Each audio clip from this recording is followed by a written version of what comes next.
All right, so let's dive into the newest Thorn module. I guess the newest is also the first. So, as sort of a general reminder, Thorn is my fantasy RPG that I'm working on. It's very different than a lot of other games that I've worked on so far, in that it's Lumen 2.0, which means it's diceless. It doesn't have any health in it for the PCs or the enemies, and it's being released modularly in sort of a modular format. So one piece of the game at a time to sort of test out ideas and then eventually sew it all together. It's something that I did in the past with Light many years ago, and it eventually became the Beacon Edition. And so I'm kind of following a similar path here with Thorn. So this first module features two things right away off the cover is sort of the work in progress logo for Thorn that Mike Reeman is working on. And then another fantastic piece of art by Galen Pajot, who is going to be doing the art for the various Thorns. Um, so this module in particular is focused on combat. If you go back and look at the Seedling Edition rules for Thorn, the combat rules fit on one page. And if you'll look at this document, it's 14 pages, including the title. So it's really more like 12 pages of combat rules. And what this is doing essentially is providing context for how sort of the initial very light version of the rules exist in the core rule book, and then expanding on them, providing new things. And again, keep in mind that because Thorn is sort of modular, none of this stuff is required. You don't have to play with any of these rules, at least for now. With the Seedling Edition, you can do just the core rules, the really, really light version. This is here for people who like a little bit more chew to their combat. They want to maybe have some experiences that are more in line with what you might expect from a Lumen game. And so that's what this is designed to do. It also kind of acts as sort of a design commentary in the text itself, in that I kind of explain some of the rationale or reasoning behind some of the decisions on why things work the way that they do. So we're going to start with enemies. Um, Enemies are very, very basically not defined at all in the core rules. They're just things that take actions that could be hurting Thorns. It could be doing other things. It's pretty nebulous. So right away, what I want to do is I want to sort of capture the idea of different types of enemies. I'm using the terms grunts and elites here for this version. This is almost certainly not going to be what the final terms are, but they sort of evoke the idea of what I'm trying to get at, which are there are some enemies that are just goons, right? They're just meant to get wiped out. And there's some enemies that are a little bit more dangerous that you have to kind of think about. You have to be careful with how you engage them. And so I'm basically classifying enemy types as grunts and elites. That distinction is really helpful primarily in the defenses tech, which existed in the core rules. Regardless of the enemy type, a thing that you need to keep in mind is that any enemy, once they are delivered a source of harm, die. For the most part, grunts, they're going to just get wiped out anytime you do anything to them. This is the healthless or the 1 HP sort of mentality that I have in Dusk, I have in Thorn, a few other things. And we're going to continue to lean into it as Thorn gets built out. But we're just sort of defining the grunt enemy type primarily as the one that it really truly is the 1 HP enemy. That anytime you hit them with a sword, with a relic, with one of your tactics, something like that, it's going to just fall. It's going to die. Why? Why is it designed like that? Because for me, when I play fantasy games, I am so uninterested in tracking hit points. I don't think hit points are particularly interesting. Um, Oftentimes, to denote that an enemy is dangerous, we just give them lots of hit points, which is really slows things down. Hit points oftentimes don't represent anything until they hit 0, right? So you could take an enemy from 80 hit points to 70 and they still function exactly the same. That's not really interesting to me. And so And also, most of the time, if you're like taking out goblins and stuff, no problem. I shouldn't be rolling to hit in the first place. And I also don't really think I want to roll to do damage either. And so damage is just going to happen. And not only is it going to happen, it's just going to kill enemies immediately. Um, this also is inspired by how a lot of Lumen games ended up working anyway. Like, I think about anytime I played Nova. And in Nova, the sparks, when they are attacking enemies, they're usually taking them out in one hit anyway. Regardless of like the amount of harm and health the enemies have, it almost always works out that it's one or two hits. And so we weren't tracking health really every time I played Nova. And so I'm really just leaning into that. Is that these thorns, these powerful adventurers, they can take out most enemies without any issues. It is the elites that they have to be more thoughtful of. So what is the role of these grunts then if they're just dying in one hit? They are there to slow the thorns down. They're there to get in the way of the thorns as they try to get access to the elites or the objectives of the fight or anything like that. They are not there to act as the thing that will kill the thorns. They might wear them down a bit, but they're just kind of there as more like a nuisance that must be dealt with. If it's not dealt with, it will overwhelm them. Um, you might think like, well, if everything dies in one hit point, like, isn't it all the same? Like, aren't all the enemies all the same? Not really, right? Because an enemy to me isn't defined by how much damage it can take. It's defined by what it can do, the enemy actions itself, which is something that we'll talk about a little bit later. Um, the elites, though, those are the ones that have that defense tech that is in the core rules.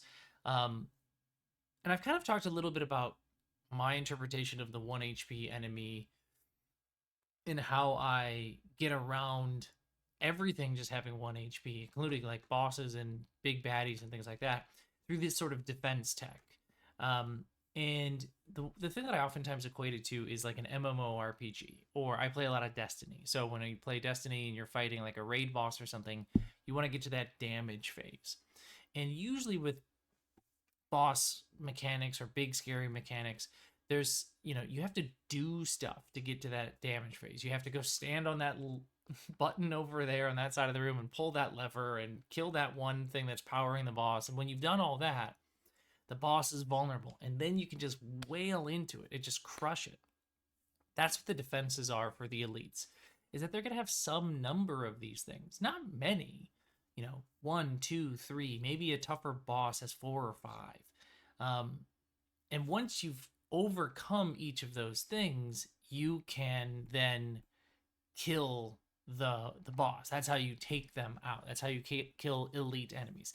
And I keep using the word boss just because I've been borrowing this idea from MMORPG tech and stuff like that, and it's usually for boss rooms. But elites aren't bosses. They're just more interesting enemies. They're the enemies that you want the players to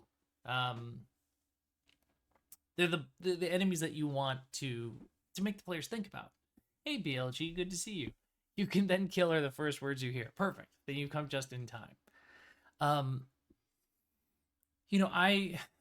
kind of want to talk a little bit more around my mentality of the 1 HP boss and sort of where it comes from my background in puzzle solving and problem solving as a cognitive psychologist.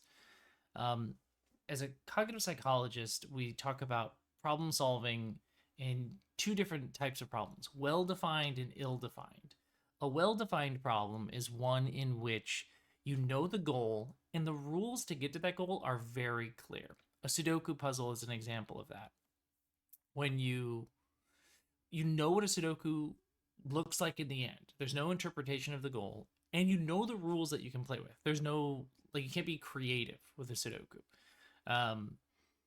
It's very well defined. An ill-defined problem is one that either has a clear goal and the path to get there, the rules by which you can get there, are unclear or open to interpretation, or the goal is unclear, but like the rules that you can play by are pretty clear, the paths you can follow, or worst case scenario, both are unclear.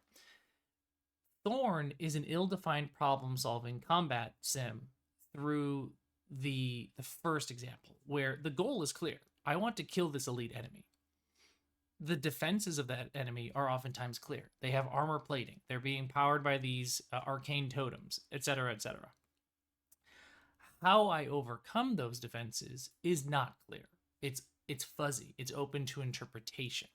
And so for me as a player, I'm thinking, how can I bust through that armor? How can I unravel the power of those totems that are like ramping up the boss? And there are no predefined tags and counter like damage types and things like that where like, oh, this rock is shiny red, use your red power on it to destroy it. It's very, very open to interpretation, which I think some people will love and some people will hate. I'm actually really glad BLG is here because what I realized in my conversation with Brandon last month when talking about PBTA combat and masks is that this is very much like that. That these enemies in masks have these kind of conditions that you need to like check essentially, and it's very interpretation of the narrative and how the characters are acting to see whether those boxes are being checked. So it was very cool to talk about that with Brandon. It was like perfect timing where I was already trying to grapple with this puzzle solving 1 HP stuff for a while, and just it kind of clicks, right? Yeah, it's the 16 HP dragon. It's mass. And Clayton actually just released the 1 HP dragon blog, which is very similar to the stuff that I'm talking about here. Like there's OSR, there's PBTA, there's MMORPG tech in here, and there's cognitive psychology. So it's stuff that I'm really excited about. Um, so like let's just kind of go through an example of what that puzzle solving is like. If an enemy has like this big, thick, incredibly durable armor that has to be destroyed somehow, well, how could you do that? There's lots of different ways. Here's just 3 ways that I came up with while I was writing this. A thorn uses force, which is one of the approaches that's about being big and powerful, with their weapon to smash apart that armor. So they rend it themselves. Or they've got a tactic that freezes targets, and metal gets very brittle when it's frozen, and so they can just shatter the armor once it's frozen. Or a relic might imbue a thorn's weapon into sort of like a ghostly version of itself that just bypasses armor and things entirely. All of those are valid ways to overcome the defense, and as long as it's done and the table goes, yeah, that sounds about right, check that box, defense taken care of. If that's the only one that enemy has, the next person that deals a source of harm to it kills it. If the enemy has other defenses, the thorns aren't done yet. They've gotten past the armor, but maybe that boss inside is regenerative, and so it also needs to be like burned or something in order to like make sure that it dies inside there. Whatever you want to come up with. My hope is that you as the GM get to have fun with this. That the elites are an opportunity for you to come up with weird objectives for the players to try and overcome and make combat a puzzle, a problem-solving creativity scenario rather than let's whittle down each other's health until one of us is at 0. So I think that's cool tech. In terms of enemy actions, I just kind of wanted to clarify a little bit more with what they can do. In the core rules, I just said they do a thing. And that's not super, super helpful. So basically, I just kind of lumined this a little bit more, and I said, hey, when it's an enemy's turn, they can move and they can do an action, and they'll have some actions listed. And I think primarily there will be sort of 3 action types that enemies will have. One is simply just doing harm. They do harm to thorns. Now, when thorns take harm, they don't have defenses. They have those approaches, though, and they lose the maximum value of an approach by 1. That's a temporary thing just for that quest that they're on. These always reset at the end of quests, but that's a big deal. It suddenly takes that problem that I had with hit points that I mentioned earlier, where, hey, from 80 hit points to 70 hit points, literally nothing changes about your character. Not so here. If I have 3 force and I get knocked down to max of 2, I'm losing my ability to act forcefully, not just in this fight, but in the mission at large, in my quest of that session. I need to recover. So that I like that a lot. The other thing is sort of more mechanical stuff. So enemies might boost other enemies. They give them buffs like, hey, go take another turn, or maybe the next time you do harm, you take an approach down by 2, right? Giving buffs or debuffs to the Thorns, like taking away Thorn's abilities to move and things like that. The last part is a little bit more narrative. It could be mechanically interpreted depending on how you want to do it, but it could be something simple as like laying down a wall of fire that can't be crossed, or if they do, it's gonna hurt like hell, or like blinding the environment or something like that. And so enemies will usually just have like a small little list, 2 or 3 actions. And so when it's an enemy's turn, they can move. The GM does one of those things, and they move on. And this is how you differentiate the grunts, right? Grunts all are going to die from a single source of harm, but they're going to have wildly different actions. And so the goblin that can maybe only stab you with its spear and like throw rocks at your face is going to be very different than like the weird arcane centipede grunt that does like weird poison shit and constricts people and is a nasty bug. Both are going to die if you hit them with your hammer, but they're going to do weird things to try and stop you from hitting them. Enemies might also have some special rules. That's just a nice thing to have in there. Those sort of like triggers when this happens, or ongoing passive things like can move in certain scenarios or whatever. It's always nice to have that stuff with enemies. It helps, again, to differentiate them. I want to kind of just talk briefly about the word harm and what it means in Thorn, because we're not tracking an amount of harm anymore, right? This is no deal 3 harm or reduce harm by half or anything like that. We're not talking about effects like that. So what does it mean to even do harm? Well, anytime you have an action that has the intention of dealing harm, it's there to kill. You are trying to kill the thing. If it's a grunt, congratulations, you've killed it. If it's an elite, you might not have killed it. Have you gotten rid of all of its defenses? If you have, great, it's dead. If you haven't, that's harm's probably not going to do anything unless this particular form of harm overrides one of the defenses. Oh, I want to just mention something because Brandon mentioned it here in chat. I think it's really true. Thank you for saying it. Sounds cool, by the way. That's not what I meant. Brandon says that it feels awesome for play to post or play by post as well. I think so. I think this game would actually be really good at play by post, or that sort of slower style of play. I think it would really kind of shine in those scenarios. So I'm glad you recognize that. That's really cool. Like I said, grunts die from a single source of harm. Elites also die from a single source of harm, but again, it has to be a source of harm that after all of their defenses have been overcome or overridden, all those boxes have been checked. Once it happens, boom, it's dead. And harm is also going to be a word that, again, you'll see with enemies, because like I said, it's something that they can do to the Thorns. And when they do it, there goes their approaches. So that's what I still use the word harm, because I think it's a helpful word that I've used in Lumen all the time. It's just not going to be the same way of harm being a numerical value. Instead, it's sort of the intention of killing. That's what it means. I think, this is a modular game, so technically all these modules are optional, but I think Thorn, when I eventually make it into the full game, using zones and paths will be the assumed way you play the game. The game will be written under the assumption that you will use zones and paths to represent the battlefield. Lumen games, many Lumen games are theater of the mind games. And, I like my theater of the mind. It's fun. I feel like players are oftentimes more creative when you don't have a hard and fast battle map. But it's also really hard to track a lot of things when you're in theater of the mind. And so zones and paths tech is sort of the ultimate solution to that. And what that means is anytime a fight breaks out, the GM is just going to quickly sketch up the most relevant or interesting zones that make up that battlefield and the paths that connects those zones. This isn't new tech. This tech has existed in a lot of different places.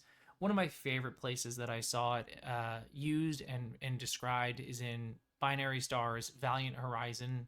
There's a lot of games that do this, but that one in particular just really jumps out to me.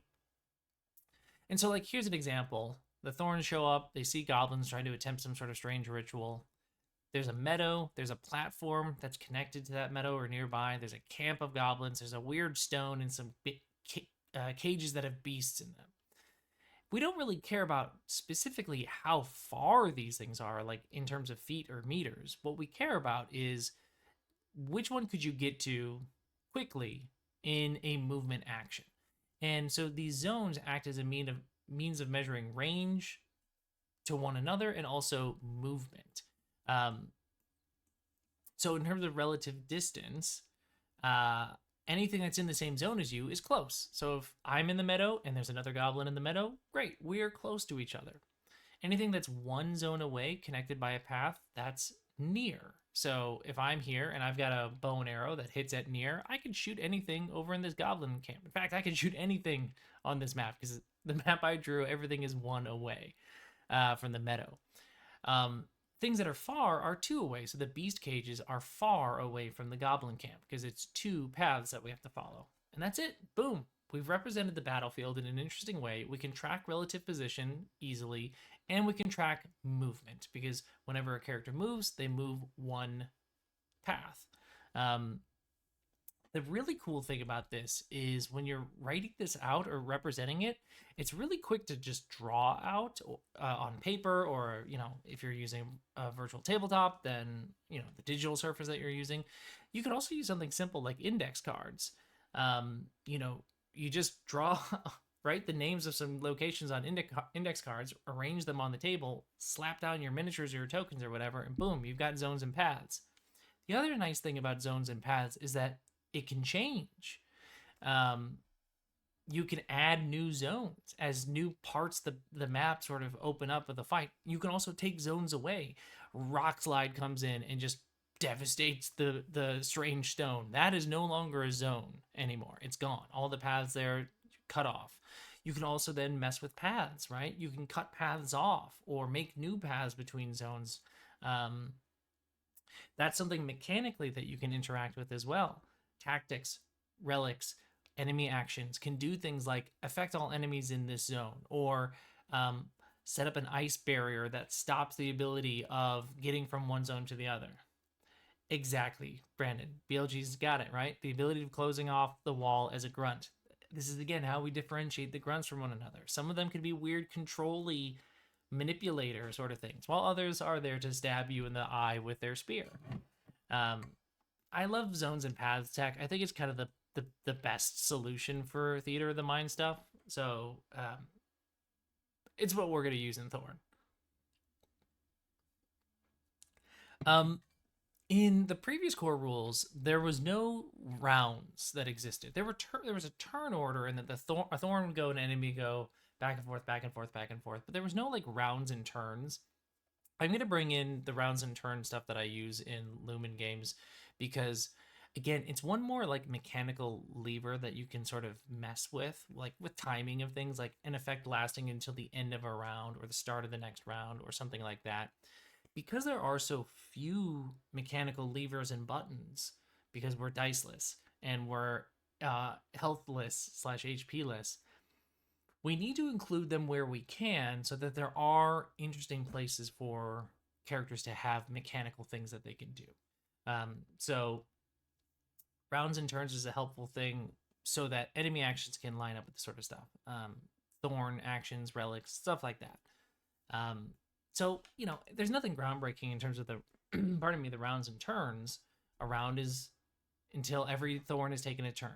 Thorns can do their turn order in whatever order they want. In between each Thorn, an enemy will act. So Thorn A goes, enemy goes. Thorn B goes, another enemy goes. Back and forth until every Thorn is gone. At the end of that, once the last Thorn has gone, the GM turn kicks in. It's a Lumen Tech thing, and that happens. In the last core rules, I also just said, like, a Thorn can move and do a thing. Well, what does that even mean? Here, I've given sort of 5, like, defined things that you can do to make it a little easier. Move, knowing the zones and paths tech, you just move from one zone to the next. You can activate a relic. Those are the powerful magic items that you have. Ooh, that's not centered. That'll drive me crazy. There we go. The relics can be used to, they're sort of just like, they're ancient magic items that can do really cool things for you. And to track this sort of stuff in combat, when you have these relics and these weapons and these powers through tactics and stuff like that, in other Lumen games, it has usually been you have a resource like fuel in Nova and you spend it to do a thing. In this, I don't like tracking resources like that anymore. Instead, we just make it really simple. Relics can only be used once a fight. Tactics can be used once a fight. So you have to be thoughtful about when you use them. Again, leans into that sort of like creative problem solving space. Is if I give you a cool relic that does something and you can just keep doing it over and over again, that's how you're going to try and solve every problem. So I want you to be limited in your problem solving space because that actually that promotes greater creativity. Tactics are just powers from Lumen. I've just rebranded them as tactics. Like I said, you can only use them once per turn. Weapons, whenever you use a weapon, the assumption is that you're going to deal harm to an enemy. You're intending to kill it. Some weapons might have other like effects and things like that, but essentially, when you say "I swing my sword at the goblin," you're trying to kill the goblin. You don't have to spend approaches. You're not rolling in this. You don't have to do anything. You just say, "I swing my sword at this thing," and if it's a grunt, it's dead. If it's an elite, it might be dead, or it might have a defense protecting it. You can, though, I kind of wanted to clarify that you can use weapons with approaches if you're trying to accomplish a particular thing. So, like in the example I have here, you might spend a point of focus to hit that like really narrow, vulnerable point in an enemy's armor, or spend a point of force to rip it open, like I mentioned before. So that's not a required thing, but it's a thing that you can do. The last thing is, of course, the maneuver. This is the thing that's showing up in a lot of my games as a character action, which is just you can do anything. Or I guess what I mean by that is if what you want to accomplish isn't covered by any of the four other things, you're trying to maneuver. This is when you're trying to like narratively accomplish something, like I want to grapple this person, I want to trip them up, I want to hide. Those aren't skills that you have because they're not skills that exist there's no skill list or anything like that. So whenever you're trying to accomplish something like that, you're using the core mechanic of the game, which is the spending of the approaches. And so you can do that in combat. It's just a conversation with the GM. And in fact, I feel like, unlike many of my other games where players don't really do the maneuver action very often, I think that the maneuver action will be more popular here in Thorn because it's going to be the thing that lets you get past certain enemy defenses. You're going to have to think about how to to override some of these defenses, and it might not just be smash it with your sword. You might have to do something weird. So you're pulling out your tools or doing other things to overcome a defense. The GM turn is a thing that's existed in Lumen since the very beginning. It's one of my favorite pieces of tech that I created for the system, which is basically at the end of the round, the GM is going to do some stuff to make the next round more interesting. You're going to activate one more enemy, whatever, great. The more interesting thing, though, is the twist. I've never been a proponent of balance in games, especially in like balancing combat is to me a silly task, and here's why. Here's why I think this. Because nobody in the world would ever fight fair.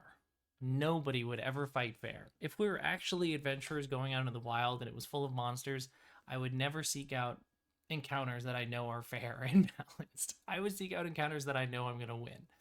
And the enemies would be doing the same thing. They wouldn't go, ooh, there's too many of us. We would kick those thorns ass. So let's send some people home and just go fight them fair. No, they would swarm you. So why are we trying to balance fights? Well, people like balance fights because they can be perceived as more fun. Because it's not fun getting your ass kicked. Unless you are like me and play Souls-like games.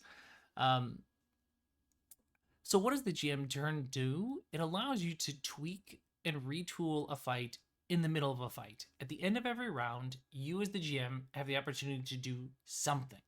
And that something is very nebulous. You can do a whole bunch of stuff. You can bring in enemy reinforcements. You can add a defense to an elite. If your thorns are like burning through the enemy too quickly, make them more robust. If the thorns are kind of getting destroyed, use the twist as an opportunity to like make it easier for them. Provide suddenly a new opportunity that they can see, a weakness of the enemy that they can seize on. This is how you shape the fight round after round and make it an interesting fight rather than trying to predict all of that in the creation of the fight from the very beginning. So, I've provided more examples of this stuff, but, that zones and path tech, so you can add to that the defenses, weird environmental shifts, objectives. Maybe the thorns are trying to accomplish something else in the fight area, and you can make that harder or easier for them. So that's what the GM turn exists for. I like that.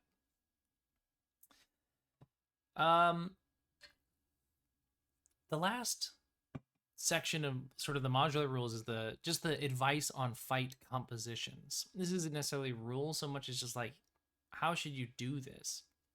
Like I said, we're not balancing fights. So how do you create a fight in the first place? I have a really interesting sentence here in this, which is the first one, which is Thorn is not a game about combat. That feels really weird for me to say and do because I've made a career on making games about combat. Obviously, you can fight. That's what this entire rules module is about. But I hope that you have seen through the removal of dice, the removal of health, this leaning in on the puzzle solving thing, that I want fights to be fast, but like interesting. That you have to think about how to overcome the enemy. But once you figure it out, it feels good. You solve the puzzle and you move on. You go back to the exploration. And I know there's not a lot of rules in Thorn yet for exploration. That's module 3 that's going to have that stuff.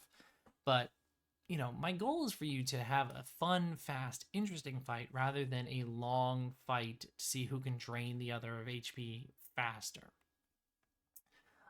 So when you're doing this, there's kind of like two rules or two mentalities to take. One is you have like a single elite with a ton of goons, right? Lots and lots of grunts. Those grunts are there. It's just purely like a wall that you have to get through. The elite is a leader, somebody that's trying to enact a ritual or something like that. And it's not so much that they are dangerous, it's that there's so many grunts that you have to get through that they will take you down by death by 1,000 cuts. And so you have to try and get through them. This is also, when you do this as a GM, I really recommend doing like using sort of reinforcements as your strategy for this. Do not deploy everything at once. That's, even with the zones and paths tech, a lot to track. This is something that you can hold in your back pocket as the GM for your GM turn. Hey, they're actually getting through these grunts pretty quickly. Let me introduce a new zone or have some reinforcements show up in a zone that they aren't, the thorns aren't protecting, and I'm going to threaten them from a different direction. The other composition that you can do is just a small group of elites, no grunts or very few grunts. That's I think those are sometimes the more interesting fights because the elites are all going to have their own defenses, and so this is a lot of puzzles that the thorns have to solve. But if there's just like 3 elites, these elites have a lot of things that the thorns have to figure out, but they also can do really cool, interesting things. It's like when you fight somebody that's on your level, essentially. And so if you're a party of 3 and you're fighting a party of 3 elites, you kind of assume that this is almost like a fair fight. Like we're fighting 3 other Thorn level type enemies. I think those are always the more interesting fights, right? Like there's a reason we like the boss fights in Souls-like games is because we're on a more similar level to one another than like when I'm just mowing through demi-humans and other random things that I run into in Elden Ring, right? Like those don't scare me anymore. But the bosses, now we're on I know I'm on an equal playing field and I have to figure out how to beat this thing. That's fun. So a small elite fight can actually be, in my opinion, more fun than using a bunch of grunts. But, to each their own. Another thing to also just kind of keep in mind is that the environment itself can be an enemy, right? You can use that zones and paths tech to make that stuff just as dangerous as the grunts themselves. An environment could just be like spewing out poison. And so anybody that goes into that zone is going to take harm. You didn't have to create a new enemy or anything like that. You just made it dangerous. Or, yeah, you can walk that path from, this point. This zone has two paths to it. One's faster, baby, but you have to go through this like horrible like room of glass or something. I don't know, and it just cuts you up. Um, so there's a lot of things that you can do to make a fight interesting without needing a bunch of enemies. And then again, because we're not giving health to any of these enemies, we're not worried about how do I give them more health so this is an interesting fight. It's more about how do I deploy these interesting formations.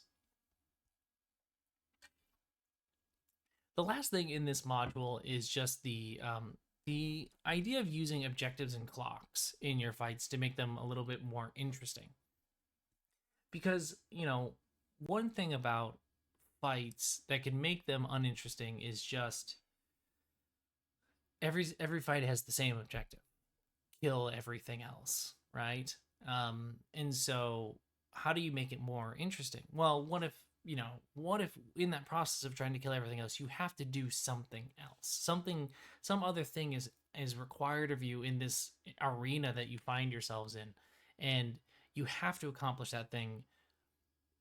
Otherwise, the enemies are going to just keep coming.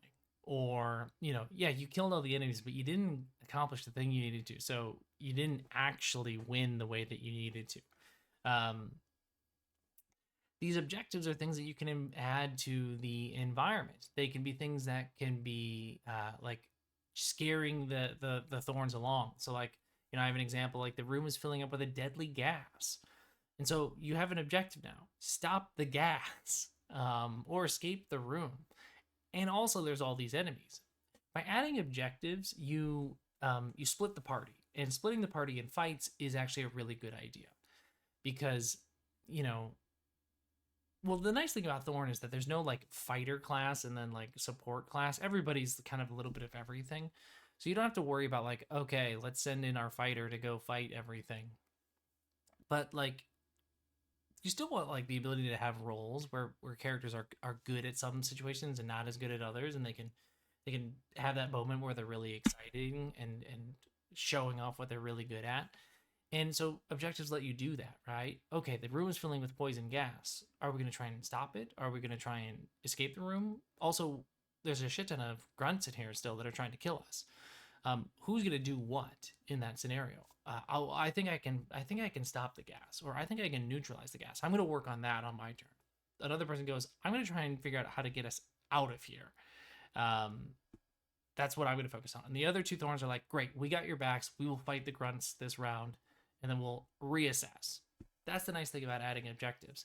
Objectives also line up with the defense tech that we saw in like the enemies, the elites, because an enemy defense could be an objective on the field, right? I used that example before of like a boss has these like runic stones or totems in the area, and as long as those are there, they're alive. So you've got a new objective, which is destroy these stones. And it might not be as simple as hit them with a hammer. So it's just another thing that you get to play with. And as the GM, it's also one more thing that you can mess with during the GM turn, right? You can advance these objectives, or you can slow them down. You can you can even rewind them. Are the thorns getting through the stuff too quickly? Add an objective, or make the objective a little bit harder. Are they struggling? Maybe show them that window that they might be able to escape this deadly gas room out of, or something like that. The last thing to really kind of say on that is the idea that, the easiest way to track all this stuff is to use clocks, right? Clocks are just such good tech with tracking objectives and progress and fights and stuff like that. And so, as a GM, I just recommend that if you want to use objectives and you have trouble tracking all these things, bust out some clocks, right? Clocks are, again, one of the few mechanical levers that we can pull on in this game. And so you can mark it, you can unmark it as we hit GM turns, as narratively it makes sense and things like that. It allows the thorns to know that they are accomplishing things. And it's just such a good feeling when you see a clock filled up. So that's it. That's module 1. I hopefully you have a better understanding about how combat works. There's more to it now thanks to this. The next module that will be coming out is the I'm calling it like the masks module, because it's about the masks that these thorns wear, which is essentially where you get your class.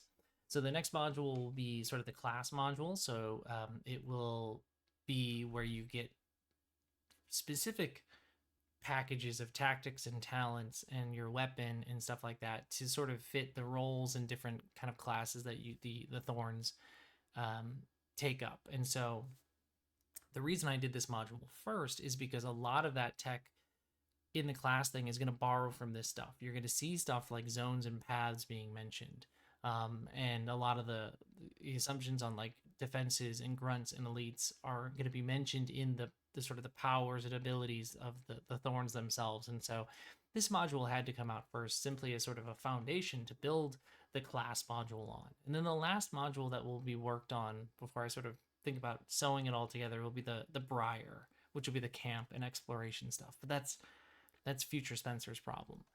So yeah, that's it. Hopefully you enjoyed this walkthrough of the first module of Thorn. I'm really excited to hear what people think. I actually, thanks to Brandon's comment here, I kind of want to get a little play-by-post version of Thorn running after this. So maybe I'll do that. Maybe if you're interested, someone should reach out. So look for future videos on Thorn, and I'll talk to you all later.